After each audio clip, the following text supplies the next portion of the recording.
आप जानते हो ना स्नेल क्या होता है, कुछ इस तरीके का दिखता है, ठीक है, बहुत ही क्यूट सा होता है ये, ठीक है, आपको ना सरफेस पे दिखेगा जैसे एज इफ चिपक चुका है पूरा। एडमायर करते हैं, बोलते हैं कि स्नेल बहुत ही काम नेचर का है और वो खुद ही अकेले जी सकता है। It has the ability to live alone without depending on others. तो मेटाफर देखो, स्नेल का जो शेल है वो सबसे ज्यादा यहाँ पे सिंबलाइज कर रहा है चीजों को। क्यों? क्योंकि वो हमें यहाँ पर शेल्टर दे रहा है स्नेल को। हार्म बिसाइड्स ऑफ वेदर, अगर वेदर कंडीशन की वजह से कुछ खराब होने वाला है, तो अगर उसको पता चला कि भाई वेदर कंडीशन खराब होने वाला है, स्टॉर्म आने वाली है, कुछ दिक्कत होने वाली है, तो वो अपने आप को उस शेल में घुसाकर अपने आप को सिक्योर कर लेती है। Hey everyone, welcome back to our channel economics classes. मैं हूं अंकिका, आप सबकी मेंटोर, और आज हम करने वाले हमारे क्लास 10 WB स्टूडेंट्स के उनके इंग्लिश बी पोर्शन का एक अनदर चैप्टर, एक another poem which is the snail. Chapter बहुत ही इंटरेस्टिंग है, बहुत ही छोटे से चैप्टर है, उसको हम डिस्कस कर लेंगे।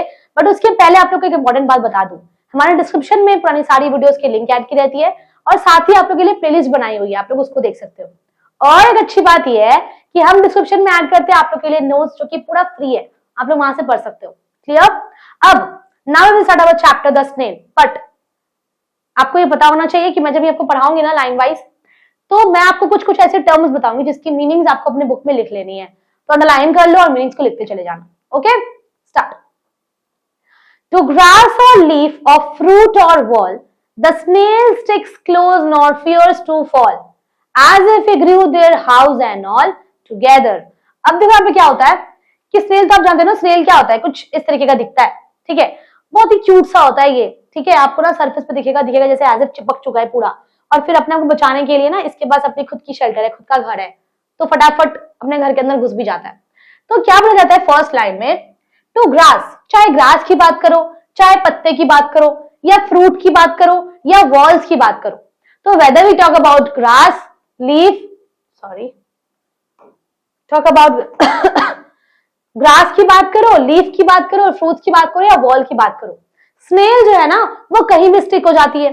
Sticks close nor fears to fall, तो ये ऐसे चिपकती है और इतने स्ट्रांगली वो अपने आप को होल्ड करती है उस चीज से कि ये शायद ही गिरेगी, मतलब गिरेगी क्या, गिरती ही नहीं है, ये अपने आप को इतना सपोर्ट करके खड़ा करती है। और इसके अंदर ये डर भी नहीं होता कि हम यहाँ पे खड़े हैं ना, यहाँ पे चिपक चुके हैं तो हम गिर जाएंगे। तो चाहे ग्रास की बात करो, लीफ की बात करो, फ्रूट्स की बात करो, या वॉल्स की बात करो, स्नेल जो है वो बहुत ही क्लोजली चिपक कर किसी चीज में चिपक कर बैठ जाती है और उसको गिरने का डर भी नहीं होता। ठीक है, as if a grew there house and all, as if लग रहा है कि वहीं पर वो जिंदा हुआ था, वहीं पे वो जन्म लिया था, और वहां के स्ट्रक्चर से वो बहुत ही वेल अवेयर्ड है। यहाँ पे हम लोग बोल सकते हैं snail is well aware about the structure। तो जो स्ट्रक्चर जहां पे वो चिपकती है ना, ग्रास में, लीव्स पे, फ्रूट्स पे, वॉल्स पे, तो यहाँ पे समझ में क्या आता है कि वो बहुत ज्यादा अवेयर है, बहुत ही अवेयर है वो स्ट्रक्चर से, ऐसे वहां पर वो जन्म ली थी। ठीक है, together with in that house secure he hides. तो ये जो हाउस है ना इसका, ये जो शेल्टर है ना स्नेल का, तो इस हाउस में अपने आप को बहुत ही सिक्योरिटी के साथ वो छिपा लेती है। क्यों छिपाती है? जब कोई डेंजर होता है ना, तब देखो इमिनेंट का मतलब क्या होता है, लाइकली टू हैपन सून, कुछ ऐसा डेंजर जो उसको लगता है कि होने वाला है, तो उस डेंजर से पहले वो क्या करती है, अपने आप को स्नेल में घुसा लेती है, अपने आप को प्रोटेक्ट कर लेती है, यानी कि अपने आप को सिक्योर कर लेती है। ठीक है, ओके।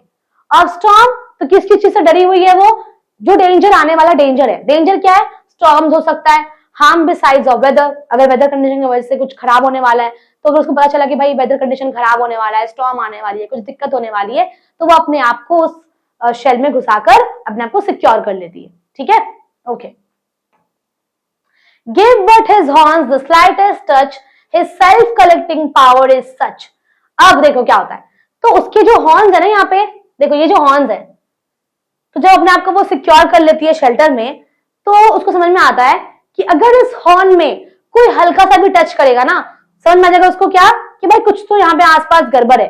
तो इसके हॉर्न्स इसको हेल्प करते हैं आइडेंटिफाई करने में if there is any problem और नॉट। क्लियर? देखो, तो slightest touch, his self collecting power is such, उसका वो मतलब सेल्फ सेटिस्फाइड है। हम लोग कह सकते हैं कि यहाँ पे स्नेल जो है ना वो सेल्फ सेटिस्फाइड है।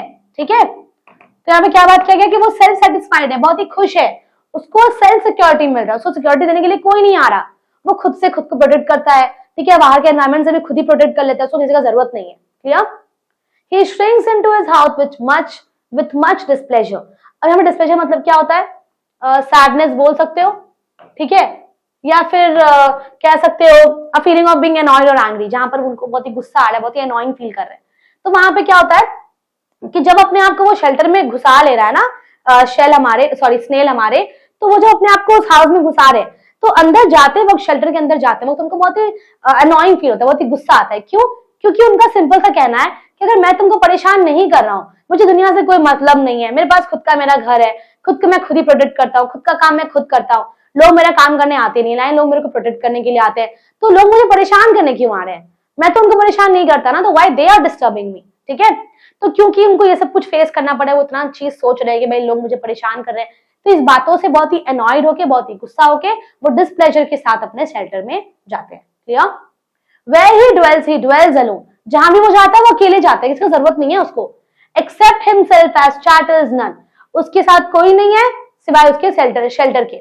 Well satisfied to be his own whole treasure। और तो मैंने बताया ना कि सेल्फ सेटिस्फाइड है, वो अपने आप में पूरा खुश है, दरकार नहीं, मुझे किसी का दोस्त का जरूरत नहीं है, कोई मुझे प्रोटेक्ट करने के लिए क्यों आएगा, मैं तो खुद को खुद ही प्रोटेक्ट कर सकता हूँ, ठीक है। तो सिंपल सी बात है, जहां जाता है खुद जाता है, उसके पास अपने शेल्टर के अलावा कोई और है नहीं, तो वेल सेटिस्फाइड है अपने अपने खुद के ट्रेजर से। नाउ यहाँ पे ट्रेजर किसके बारे में बताया जा रहा है?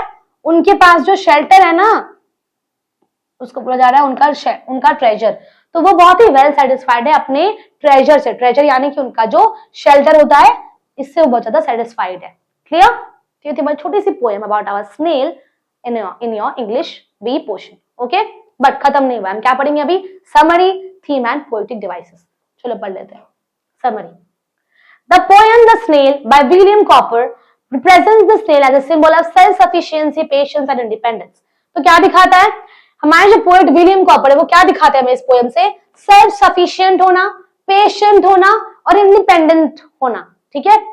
Poem snail carries its home on its back. तो अपने पीठ पर अपना घर लेकर चलता है। Which protects us from danger whenever it seems trouble। तो जो घर उससे अपने डेंजर से बचाती है, किस तरीके के डेंजर से उसको बचाती है, ठीक है। अगर वो किसी ट्रबल में होता है तो वो क्या करता है? खुद ही को अपने आप को उस शेल में डालकर बचा लेता है। पोएट उनके इस बातों को बहुत ही एडमायर करते हैं, बोलते हैं कि स्नेल बहुत ही काम नेचर का है और वो खुद ही अकेले जी सकता है। It has the ability to live alone without depending on others. तो वो किसी पर डिपेंड नहीं होता, वो खुद अकेले जी सकता है, उसको किसी का जरूरत नहीं है। Clear? Snail is not greedy और रेस्टलेस। स्नेल ग्रीडी नहीं है, वो रेस्टलेस नहीं है। It is satisfied with little and moves slowly but safely. तो वो बहुत ही सेटिस्फाइड है, छोटी छोटी चीजों से सेटिस्फाई हो जाता है, बहुत ही धीरे धीरे और बहुत ही सेफली चलता है snail. Through the image of the snail, poet suggest क्या करती है कि ट्रू हैप्पीनेस किसमें होता है? सिंप्लिसिटी में, मतलब बहुत ही कम में खुश हो जाना, उसको कहते हैं simplicity. True happiness lies in simplicity and self reliance. Speed पर डिपेंड नहीं करता, प्राइड पर डिपेंड नहीं करता, मटेरियल वेल्थ पर डिपेंड नहीं करता। हमारा ट्रू हैप्पीनेस किस पर डिपेंड करता है? सिंप्लिसिटी पर डिपेंड करता है, सेल्फ रिलायंस पर डिपेंड करता है, ठीक है। देखो ओवरऑल पोएम क्या सिखाती है हमें? एक पीसफुल जिंदगी कैसे जीना है without by being content, cautious and independent. कि इंडिपेंडेंट होकर, कंटेंट होकर, कॉशियस होकर एक पीसफुल जिंदगी कैसे बितानी है, हमारे पोएट हमें ये सिखाते हैं इस पोएम से। क्लियर? अब पढ़ लेंगे हम हमारी थीम। देखो central theme of the snail by William Cowper is self sufficiency. तो सबसे बड़ा बात क्या है पूरे पोएम में? क्या सिखाया गया हमें? सेल्फ सफिशिएंसी, ठीक है। पेशेंस सिखाया गया है, कंटेनमेंट सिखाया गया है। तो पोएम हाईलाइट क्या करती है? किस तरीके से स्नेल जो है ना, वो अपने पीछे, अपने पीठ पर अपने होम को कैरी कर ले जा रही है, ठीक है। सिंबलाइजिंग, क्या सिंबलाइज करती है ये? कि वो कितनी इंडिपेंडेंट है और सेल्फ सिक्योर्ड है, खुद को सिक्योरिटी खुद ही दे रही है, ठीक है। It shows that living a simple, cautious and self reliant life brings peace and safety. अगर कोई सिंपल, एक सेल्फ रिलायंट, एक इंडिपेंडेंट लाइफ जीता है तो बहुत ही पीसफुली जी पाएगा। The snails slow and steady nature teaches that one does not need to be greedy। किसी को ग्रीडी होने की जरूरत नहीं है, किसी को बहुत ही लालची होने की जरूरत नहीं है, हैस्टी होने की जरूरत नहीं है, और depend on others to be happy. किसी पर डिपेंड हो अगर आप खुश होने के लिए तो वो मत करो। You do not need to be dependent on any other people. Okay, देखो नेक्स्ट अब पढ़ेंगे हम पोएट्री डिवाइसेस। पहला क्या है? पर्सनिफिकेशन। तो हम अगर किसी उनको स्नेल को क्या दे रहे हैं? हम एक ह्यूमन क्वालिटीज दे रहे हैं स्नेल को, राइट। देखो सच एज बीइंग वाइज, कि वो बहुत ही वाइज है, बहुत ही कॉशियस है, सेल्फ रिलायंट है। तो पोएम हमारी रिलेटेबल है ना बहुत ज्यादा। तो यहाँ पे क्या हो गया? ये हो गया हमारा पर्सनिफिकेशन। मेटाफर देखो, स्नेल का जो शेल है वो सबसे ज्यादा यहाँ पे सिंबलाइज कर रहा है चीजों को। क्यों? क्योंकि वो हमें यहाँ पर शेल्टर दे रहा है स्नेल को, जिससे समझ में आता है कि वो सेल्फ सफिशिएंट है, सेल्फ रिलायंट है, इंडिपेंडेंट है।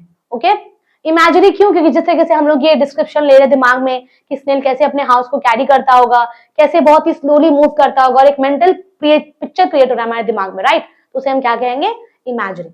सिंबोलिज्म क्या है यहाँ पर? दो ही चीज सिंबोलिज्म है, एक स्नेल और एक स्नेल का शेल। ठीक है, स्नेल क्यों? पेशेंस है, इंडिपेंडेंट है, कंटेनमेंट है। ठीक है, शेल क्यों? क्योंकि सेफ्टी दे रहा है उसको, सेल्फ रिलायंट दिखाता है यहाँ पे, और साथ ही दिखाता है प्रोटेक्शन या सिक्योरिटी। क्लियर? ऑलिटरेशन क्यों है? क्योंकि कंटिन्यूअसली कॉन्सोनेंट साउंड्स का रिपीटेशन है, because of which we can use the poetic devices which is called alliteration. Clear? तो ये हो गई हमारी पोएटिक डिवाइसेस। ओके, चैप्टर हो गया है finish. But what you have to do is अपने दोस्तों को शेयर करो, ताकि उनको पता चले कि हम आप लोग के लिए लेके आ रहे हैं आपके एग्जाम से पहले लाइव क्लासेस, जिसमें हर एक इंडिविजुअल स्टूडेंट पर ध्यान दिया जाएगा। आपके नाम के साथ आपके डाउट्स को क्लियर किए जाएंगे। क्लियर? साथ ही अगर हमारे नीचे व्हाट्सएप चैनल गिवन है, आप लोग वहां से व्हाट्सएप चैनल पे जुड़ सकते हो, जिसमें हम आपको भेजेंगे हमारे नोट्स जो कि पूरे फ्री हैं। ओके, मिलेंगे अगली वीडियो में। Till then take care and thank you for watching.